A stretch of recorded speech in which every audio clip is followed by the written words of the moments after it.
Madame Muriel Levrault. Madame la Présidente, Madame la Première ministre, chers collègues, tout d'abord, Madame Borne, Monsieur Dupond-Moretti, je tenais à vous dire que je me sens insultée par vos propos. Mais je suis ici pour défendre les maternités et c'est un beau combat. Qui doit décider dans quelles conditions naissent nos bébés?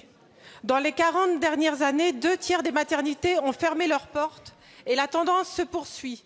Les petites maternités disparaissent, elles laissent place à des structures plus importantes, concentrées dans les grandes agglomérations.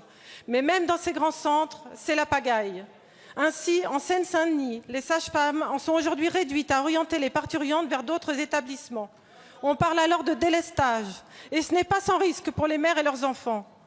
Dans le même temps, dans les territoires ruraux, comme celui de ma circonscription de Guingamp, l'Agence régionale de santé envisage de fermer le service de chirurgie H24 de l'hôpital et par conséquent la maternité, alors que nous sommes déjà qualifiés de désert médical. Madame Borne, dans votre discours de politique générale, vous avez indiqué qu'en matière de santé, je cite, « les solutions viendront des professionnels, des élus, des patients et du terrain ». Cela fait justement des années que des professionnels, des élus, des patients et des habitants sur le terrain se battent pour sauvegarder cette maternité sans être entendus. Dernier rebondissement en date, M. Noël Le Graët, président de la Fédération française de football et ancien maire de Guingamp, qui défend donc tout naturellement son territoire, a échangé avec M. Macron. Le président de la République lui a assuré que la maternité ne fermerait pas et qu'il s'en occuperait personnellement. Je souhaite donc savoir qui décide de l'avenir de nos services de santé.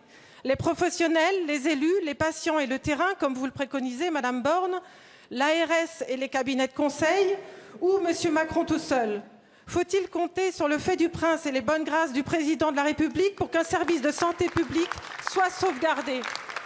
Concernant Guingamp, je vous remercie, chers collègues. La parole est à M. François Braun, ministre de la Santé et de la Prévention.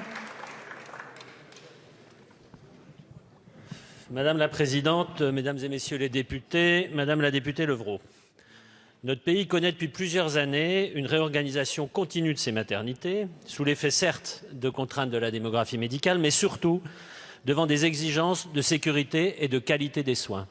Je n'accepterai jamais qu'une femme accouche, qu'un enfant naisse, alors que sa sécurité n'est pas garantie. Des inégalités territoriales persistent et je travaille sur ce sujet. En réponse à ces constats, nous agissons déjà pour prendre en charge mieux et différemment les femmes qui veulent accoucher.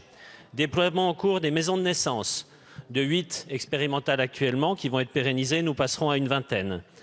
L'extension des missions des centres périnataux de proximité dans le champ de la santé de la femme et de l'enfant. L'expérimentation d'équipes mobiles de néonatologie à domicile, la mise en place pour les femmes issues des territoires isolés de la prise en charge d'un hébergement à proximité de la maternité en amont de l'accouchement, ainsi que des frais de transport vers la maternité et le lieu d'hébergement. La prise en charge également d'un fléau mal connu qui est la dépression du postpartum.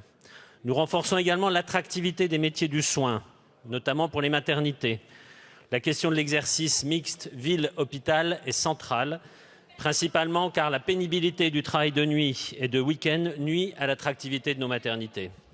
Les professionnels de maternité ont bénéficié de la revalorisation de 12 milliards d'euros du Ségur.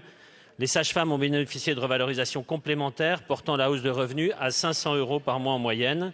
Nous poursuivons aussi des actions pour développer nos capacités de formation de ces métiers et ces spécialités par l'ouverture de places supplémentaires, la fin du numerus clausus et la mise en place d'une 6e année d'études en maïeutique.